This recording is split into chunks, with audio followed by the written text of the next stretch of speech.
Agora, esta noite, quero que abram comigo no capítulo 17 dos Atos dos Apóstolos. Se tiverem suas Bíblias, e eu espero que tragam suas Bíblias cada noite, nosso texto se encontra em Atos capítulo 17. Vou ler o versículo 16 e 17, mas a passagem vai até o 34, vocês podem ler depois. Enquanto esperava por eles em Atenas, Paulo ficou profundamente indignado ao ver que a cidade estava cheia de ídolos. Por isso discutia na sinagoga com judeus e com gregos tementes a Deus, bem como na praça principal, todos os dias, com aqueles que por ali se encontravam. Nesta passagem, vemos que Paulo tinha ido para Atenas, estava esperando por seus amigos que iriam se encontrar com ele ali. E da mesma forma que Nova York é o centro das comunicações, o centro intelectual e cultural dos Estados Unidos, e certamente o seu centro financeiro, assim Atenas era o centro cultural e intelectual do mundo antigo. Era a cidade de Aristóteles, Platão, Sócrates e Epícoro. Paulo tinha estado muito atarefado, achava-se extremamente cansado e precisava repousar, mas resolveu dar uma caminhada pelas ruas da cidade. Uma noite destas, juntamente com um cameraman da NBC, dei uma volta pela Times Square. A Bíblia diz que quando Paulo estava dando o passeio por Atenas, o que ele viu o comoveu. Ficou profundamente perturbado e a palavra grega empregada significa que ele se irou. Ficou irritado, sentiu-se desafiado, ficou revoltado com o que viu. O apóstolo Paulo viu a corrupção moral e as centenas de ídolos em Atenas. Ao contemplarmos a cidade de Nova York hoje e as demais cidades, as grandes cidades dos Estados Unidos, vemos o materialismo, o dinheiro, a obsessão do sexo, os prazeres, a ociosidade, as modas, os divertimentos, a ambição. Todas essas coisas que em nossa geração temos transformados em deuses. Eric Sevareid disse numa noite destas na televisão: não nos está fazendo muito bem desvendar a natureza do universo, a não ser que possamos desvendar a natureza do homem. E foi disso que o apóstolo Paulo se convenceu ao ver tudo o que estava acontecendo em Atenas. E eu lhes declaro que quando ando pelas ruas de Nova York e quando ando pelas ruas de outras grandes metrópoles do mundo ocidental, também me comovo. Eu me sinto desafiado e às vezes fico irado, fico irritado com o que vejo. Vejo os imensos problemas sociais que não temos resolvido. Aqui mesmo em Manhattan existem algumas das piores favelas do mundo, lado a lado com alguns dos lugares mais luxuosos de todo o mundo. Vejo os problemas morais da nossa geração. Posso andar pela Times Square e ver a mais baixa pornografia que se possa encontrar em qualquer parte do mundo, tanto em filmes como em bancas de jornais, e não há nação na história que jamais tenha agasalhado esse tipo de imoralidade e tenha escapado ao juízo de Deus. Estamos sob a sentença do juízo de Deus, a não ser que façamos uma limpeza. Deus não irá fechar os olhos aos nossos pecados. O povo de Atena havia perdido a confiança em seus deuses, e os americanos também estão perdendo a fé nos seus deuses. Fizemos deuses materialistas, fizemos da ciência um deus, até que a ciência criou a bomba de hidrogênio. Fizemos do sexo uma deusa, mas com toda a nossa tolerância, ela não tem trazido felicidade, paz e alegria aos nossos corações. Temos problemas espirituais, o problema do tédio, o problema da solidão. Li a respeito de um psicólogo outro dia que declarou ser Nova York a cidade mais solidária do mundo. E o doutor Steppenwolf, pastor nesta cidade, disse crer que a solidão é o maior problema de Nova York. Quantas pessoas solitárias não há procurando um amigo no meio de uma grande cidade? Sabem de uma coisa? Jesus só chorou 3 vezes. A Bíblia diz que 3 vezes ele derramou lágrimas, e uma delas foi quando chorou sobre Jerusalém. Ele disse: Jerusalém, Jerusalém, eu poderia ter ajuntado os seus filhotes debaixo de minhas asas, como a galinha ajunta os seus pintinhos. Eu poderia tê-la salvado, poderia ter resolvido seus problemas, mas você não permitiu. Por conseguinte, Jerusalém, você será julgada. Creio firmemente que esta cruzada veio no momento crítico da história desta cidade e da história desta nação. A menos que nossa cidade e nossa nação se arrependam, não serão poupados ao juízo de Deus. Na Bíblia, cidade após cidade foi destruída pelo fogo do juízo. Sodoma, Babilônia, Tiro, Sidom, Nínive, por causa dos seus pecados. E os mesmos pecados daquela cidade são os mesmos pecados das cidades americanas e do povo americano hoje. O apóstolo Paulo ficou tão perturbado que, apesar de precisar de descanso, começou a falar com o povo. Postou-se na esquina do Times Square de Atenas e começou a pregar. Dizia ele: arrependam-se dos seus pecados, voltem-se para Deus. Começou a falar de Jesus Cristo. Afirmava: Jesus Cristo, o Filho de Deus, veio ao mundo, morreu na cruz pelos nossos pecados e Deus o ressuscitou dos mortos. Ele pode trazer luz à cidade, luz aos seus corações, mudar suas vidas, dar-lhes uma nova motivação, dar-lhes uma razão de viver.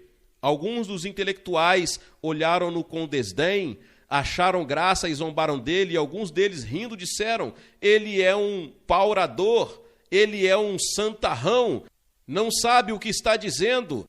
Mas alguns elementos da academia ficaram curiosos, queriam ouvi-lo, queriam saber o que ele tinha a dizer. Estavam sempre procurando por algo novo, por isso convidaram o apóstolo Paulo para ir ao Areópago, na Carolina de Marte, e lhes falar. E então tiveram um diálogo com ele e fizeram algumas perguntas. No auditório havia algumas pessoas interessantes, os epicureus estavam lá. Epícuro foi um grande filósofo que tinha vivido 300 anos antes e havia ensinado a licenciosidade muito semelhante ao que temos agora. Hoje em dia chamamos isso a nova moral. Então não tem nada de novo, é a velha imoralidade disfarçada em nova moralidade. Se você ler o primeiro capítulo da Epístola aos Romanos, encontrará uma descrição pretensa nova moral. Os antigos divinizavam suas paixões. Baco era a deificação do desejo, Vênus e Afrodite eram a encarnação do sexo, Marte e Júpiter representavam o instinto de luta, de guerra, eram deuses da guerra. Hoje em dia, o homem superou a imagem de Baco, mas ainda é governado por seus apetites. O templo de Vênus foi destruído, mas ainda somos dominados pelas paixões. Dispensamos Marte como o fruto da superstição, mas os deuses da guerra ainda estão conosco e o homem continua lutando. Assim, todos os velhos deuses ainda estão por aí. O homem ainda é o mesmo. O homem que viveu há 5.000 anos não mudou. No Madison Square Garden, ele é o mesmo. Veste-se de maneira diferente, fala uma língua diferente, vive de maneira sofisticada e apresenta uma fachada, mas seu coração é o mesmo. E tanto faz que você vá à África, ou à Europa, ou à China, à América Latina, ou a qualquer ilha distante, o homem é exatamente o mesmo. Não encontro qualquer diferença entre preto, branco, amarelo ou vermelho. Lá no fundo o homem é o mesmo. A mesma solidão, o mesmo vazio interior, a mesma indagação, a mesma busca, procurando alegria e paz, procurando o significado da existência humana. E o homem antigo era assim mesmo. E é por isso que a Bíblia é tão relevante hoje. É por isso que a Bíblia fala ao homem moderno mais do que qualquer outro livro do mundo. Porque foi escrita para homens de todas as gerações, visto que o homem jamais muda. O coração do homem tem sido sempre o mesmo. A Bíblia diz que o homem se rebelou contra Deus, a Bíblia diz que o homem está distanciado de Deus, a Bíblia diz que o homem está separado de Deus por causa do pecado. Há poucos dias tivemos uma reportagem sobre a violência dos Estados Unidos. Esses repórteres haviam gasto muito tempo e fizeram um excelente trabalho de esclarecimento. Alguém me perguntou num programa de televisão de onde é que o Senhor acha que se origina essa violência? Essa nova forma de violência que temos visto aqui nos Estados Unidos. Saiba de uma coisa, ela não tem nada de novo. Volta ao Jardim do Éden. Caim assassinou seu irmão Abel. Este foi o primeiro ato de violência. E através da Bíblia toda você encontrará violência. Pela história afora você verá homens matando, assaltando, raptando, odiando, homens violentos. Por quê? Porque o homem sem Deus é um homem violento. Pode ser culto, mas torna-se um selvagem culto.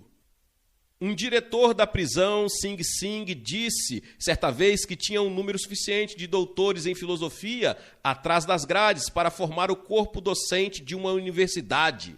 Por quê? Porque estamos separados de Deus e sem Deus estamos irrequietos. Não podemos dominar nossas paixões e esta é a razão porque se os Estados Unidos se esquecerem de Deus, tornar-se-emos ainda mais violentos. Para mim é curioso que quando tiramos Deus das escolas públicas, parece que colocamos nelas a violência, o sexo e todo o processo educacional começou a esmoronar-se. Enquanto honramos a Deus, enquanto ensinamos aos nossos jovens que Deus tinha significação, que a oração era importante, que a moral tinha valor, isso parecia ter um efeito benfazejo, mas lhes dissemos que a moralidade não tem importância, que a moral é relativa e que a Bíblia não tem mais significado para nós. Nós até lhes proibimos de orar e então eles disseram que tudo leve à breca. Agora eles estão se rebelando e nós ficamos perguntando o que foi que aconteceu. A Bíblia diz: você semeia ventos e colhe tempestades. Carl Jung, o grande psicólogo, nos preveniu de que os males do homem primitivo ainda permanecem à espreita de todos nós, vivos e medonhos nos escuros, recônditos do coração, encobertos pelos pecados desta idade de civilização. E ele afirmou isto: somente o cristianismo os mantém sopitados. Se o cristianismo for negligenciado, os velhos horrores nos sobrevirão novamente. Sim, os epicureus estavam lá. Eles diziam: divirtam-se, coma e alegre-se. Lá estavam também os estoicos. Eles eram os líderes intelectuais daquela geração. Li um artigo há poucos dias por um professor da Universidade de Cornell. Disse ele: há 2 anos nos achamos em nossas torres de marfim, julgando que éramos o grupo de homens mais intelectual em todo o mundo. Éramos arrogantes e orgulhosos. E acrescentou: todas as nossas teorias vieram por água abaixo, e não se poderia encontrar um corpo docente mais humilde e humilhado em qualquer parte dos Estados Unidos do que o corpo docente da Universidade de Cornell.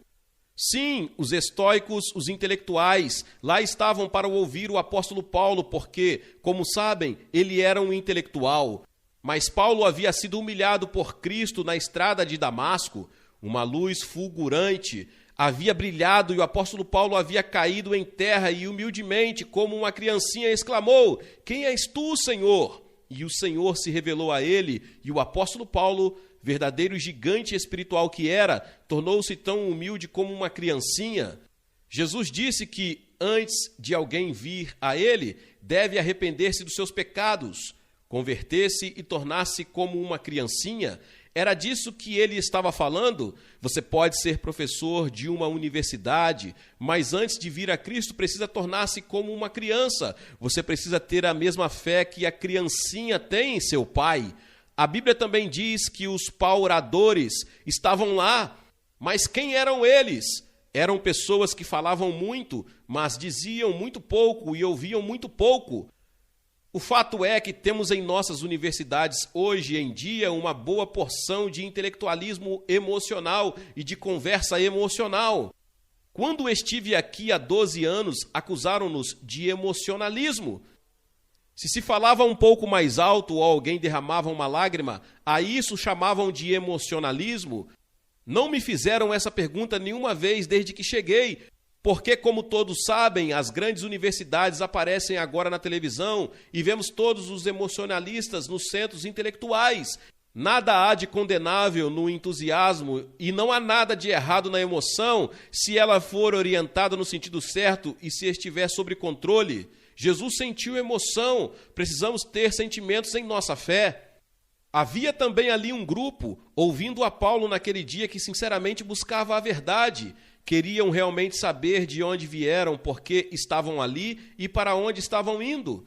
Desejavam conhecer a Deus e querem saber de uma coisa: essa gente não tem muita oportunidade de aparecer na televisão. Como sabem, temos 6,5 milhões de estudantes em nossas universidades e colégios. 135 mil deles são elementos radicais, ao que nos informam.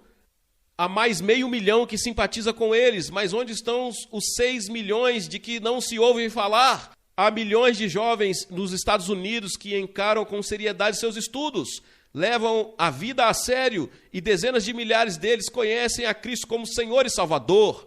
Temos nesta cruzada dezenas de estudantes que vieram de muitas universidades do país para nos ajudar. Gostaria que vocês o vissem, gostaria que os ouvissem falar de Jesus Cristo. Uma senhora me disse o seguinte ontem à noite: sabe, eu estava descendo no elevador do hotel e um jovem com barba e cabelo comprido sorriu para mim e me disse: a senhora está indo para a cruzada de Madison Square Garden? Ela disse: eu quase caí de costas. E ele foi tão bondoso e atencioso que fiquei sem saber o que dizer. E ela acrescentou: sabe de uma coisa? Ele se parecia com Jesus. Aquele rapaz é um dos colaboradores desta cruzada. Estará no centro de Manhattan após o culto desta noite para ajudar as nossas reuniões com a juventude, porque temos muitos rapazes aqui de toda parte que creem em Deus e são barbudos também. Os meus avós, todos dois, eram barbudos. O que importa não é se você é barbudo ou não, o que importa é se você tem Cristo no coração. Paulo então vai pregar o seu sermão. No caminho de subida à colina de Marte, ele encontrou um altar com a inscrição: ao Deus desconhecido, porque havia centenas e milhares de ídolos em Atenas, mas havia um Deus que eles não conheciam. E vocês sabem que há muitas pessoas nas mesmas condições aqui esta noite? Você reconhece a existência de Deus, só o insensato diz em seu coração: não há Deus. Solver disse: não é preciso ser inteligente para ser ateu. Qualquer ignorante pode negar o sobrenatural. Acho que o general Solver tinha razão. Cremos em Deus, mas não conhecemos a Deus. Você conhece a Deus? Você pode me fitar nos olhos e dizer: eu conheço a Deus. Deus vive em meu coração. Eu falo com Deus, eu amo a Deus, Deus ouve minhas orações, conheço-o como meu Senhor, meu Mestre e meu Salvador. Você pode dizer isso? Você sabe algo a respeito de Deus? Você poderá ter um conhecimento intelectual de Deus, mas realmente não conhece a Deus. Assim é que temos um Deus desconhecido nos Estados Unidos, o Deus em que cremos, mas ao qual não conhecemos. Pois desejo dizer-lhes que eu tive uma experiência pessoal com Deus há alguns anos e tenho tido milhares de experiências com Ele desde então. Sei que Ele existe e que vive em meu coração. Resolveu as grandes dúvidas da minha vida, trouxe-me paz, alegria e felicidade ao coração. Poderá fazer o mesmo com você, se você lhe permitir. Paulo então começou a pregar o grande sermão na colina de Marte. Ele falou sobre o Deus único e verdadeiro, Criador de todas as coisas. Sim, há um só Deus, Criador deste mundo. Martin Luther King disse no dia 13 de abril de 1960, cada vez me convenço mais da realidade de um Deus pessoal. Deus é pessoal para você, o poderoso Deus da criação? Quando os astronautas estiveram no outro lado da Lua e estiveram mostrando cenas da nossa Terra e nos compenetramos de que há bilhões de planetas e estrelas no espaço, um amigo meu, cientista, em uma de nossas universidades, escreveu-me uma certa carta dizendo: não sei como alguém pode negar a existência de uma inteligência suprema quando tudo aquilo se move com uma precisão absolutamente perfeita e nós só conhecemos uma parte pequena. Estamos simplesmente tocando as fímbrias do espaço sideral. E o apóstolo Paulo prosseguiu: Deus fez de um só sangue todas as nações do mundo.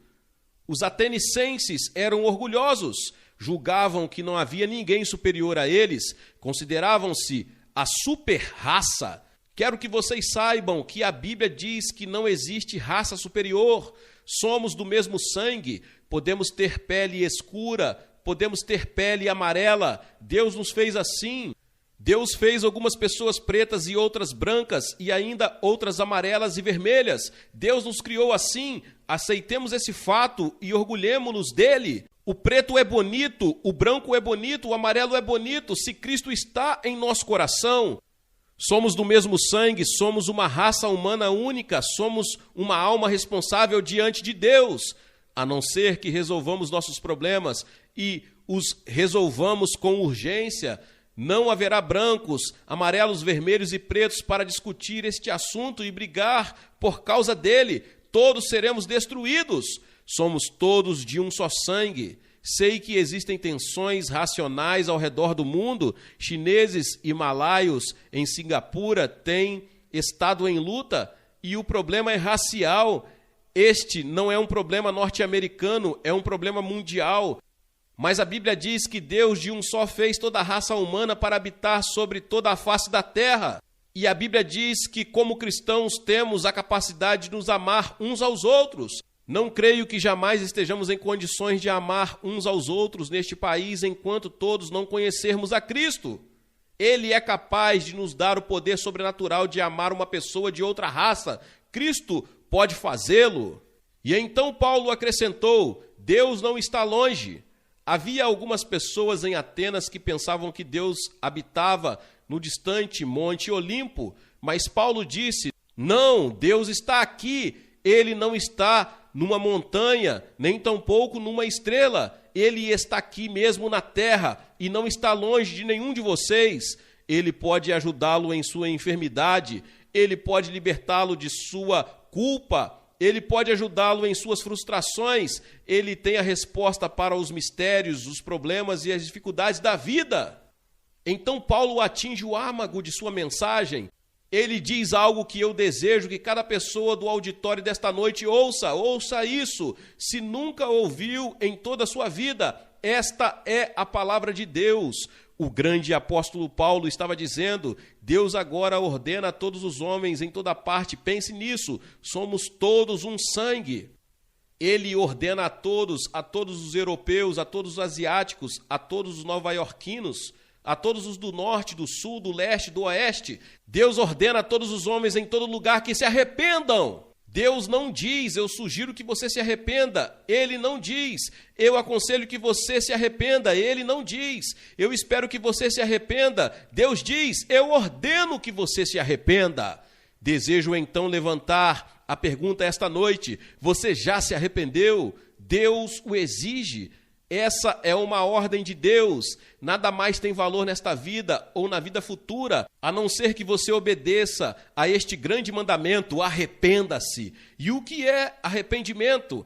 É dar meia volta, é mudar seu modo de pensar, mudar sua conduta, mudar sua ideia sobre Deus, mudar sua ideia sobre você mesmo, mudar sua ideia sobre o próximo, dar meia volta. Isso é arrependimento.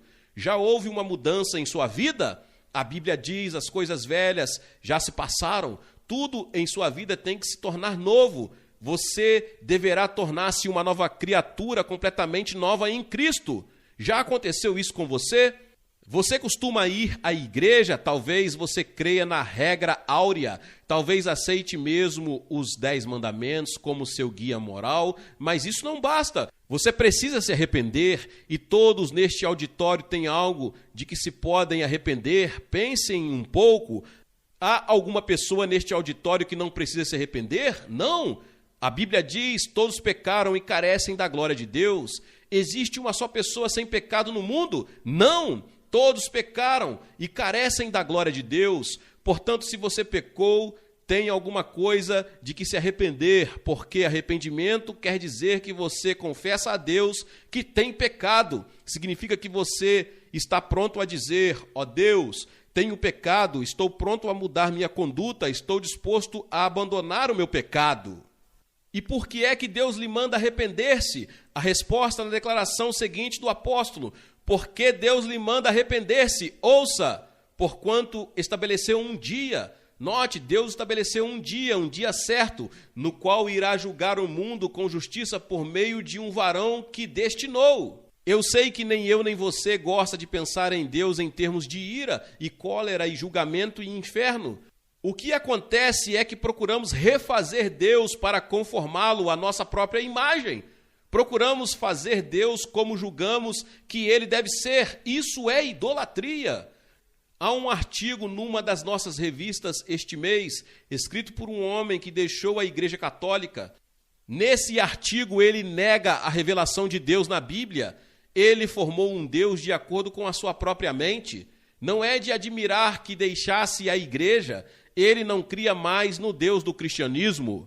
Há 12 anos, quando estive aqui, o bispo James Pike era o deão da Catedral de São João, aqui em Nova York, e o bispo Pike abandonou a igreja recentemente.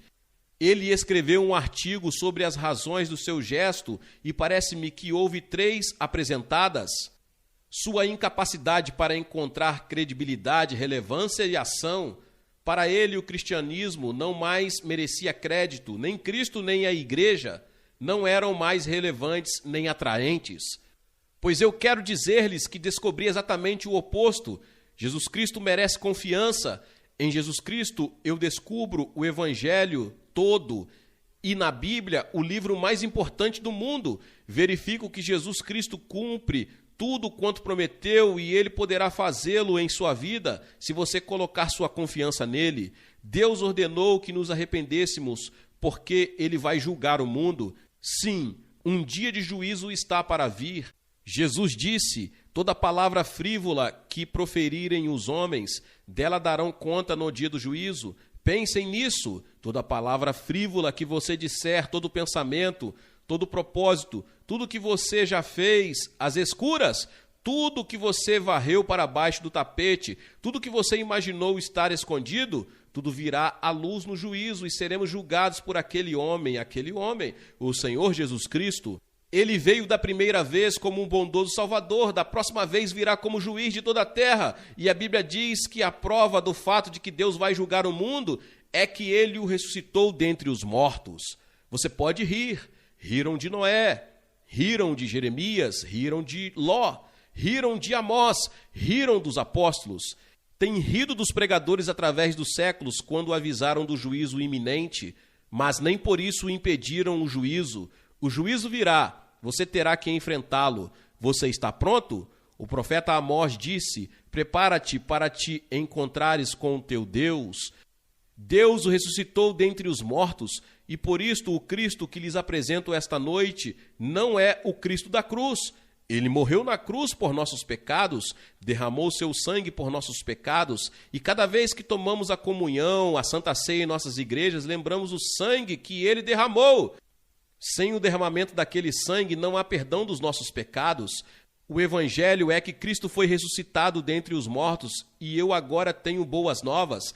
A morte foi vencida, Cristo está vivo, ele irá voltar e irá estabelecer o seu reino. Esta é a mensagem que Paulo pregou naquele dia. O que aconteceu? Exatamente a mesma coisa que irá acontecer aqui. Houve uma tríplice reação. Primeiro, alguns riram e zombaram. O segundo grupo disse: a respeito disso te ouvimos noutra ocasião, queremos pensar no assunto, protelaram a decisão, e isto é perigoso, porque você poderá nunca mais ouvir esta mensagem do Evangelho, e é perigoso porque, mesmo que ouça, o terreno do seu coração poderá estar diferente, porque você só pode vir a Deus quando o Espírito Santo o atrair.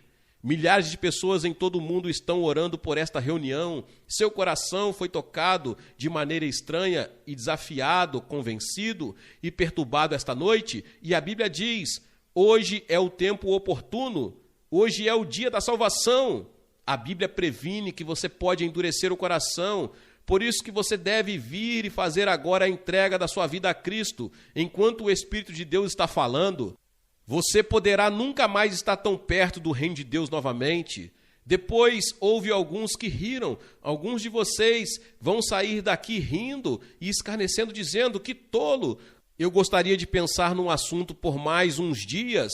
Outros farão a sua decisão hoje. E foi isso que aconteceu quando Paulo pregou seu grande sermão. O Daily Telegraph de Londres tem um slogan, e é o seguinte: você não pode mudar os fatos, mas pode mudar de opinião. Quando a Apollo 2 for levada para a plataforma de lançamento, irá numa velocidade de menos de 2 km por hora, mas quando for disparada, alcançará a velocidade de 38.400 km por hora. Mas aqueles primeiros 2 quilômetros levarão 1 hora para chegar à plataforma de lançamento. Hoje você se dirige para a plataforma de lançamento e talvez tenha de se movimentar vagarosa e vacilantemente, e sua fé poderá ser pequenina, porém essa fé está firmada na pessoa do Senhor Jesus Cristo. Na semana passada, milhares de estudantes universitários foram à frente para receber seus diplomas publicamente, e eu desejo convidar a você a vir à frente nesta noite para receber a Cristo publicamente. Permita que Ele perdoe seus pecados.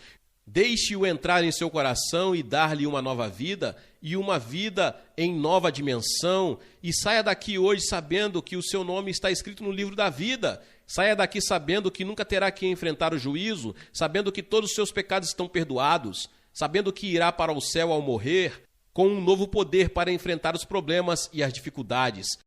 Vou convidar centenas de vocês a que deixem seus lugares deste grande estádio, onde quer que estejam, e venham aqui na frente desta tribuna e recebam Cristo. Quando você chegar aqui, eu vou te dizer uma palavra, eu vou orar por você e vou te abençoar com um livro, uma literatura para abençoar sua vida cristã. Venha correndo para Cristo, receba Cristo neste momento em o nome de Jesus. Que Deus te abençoe.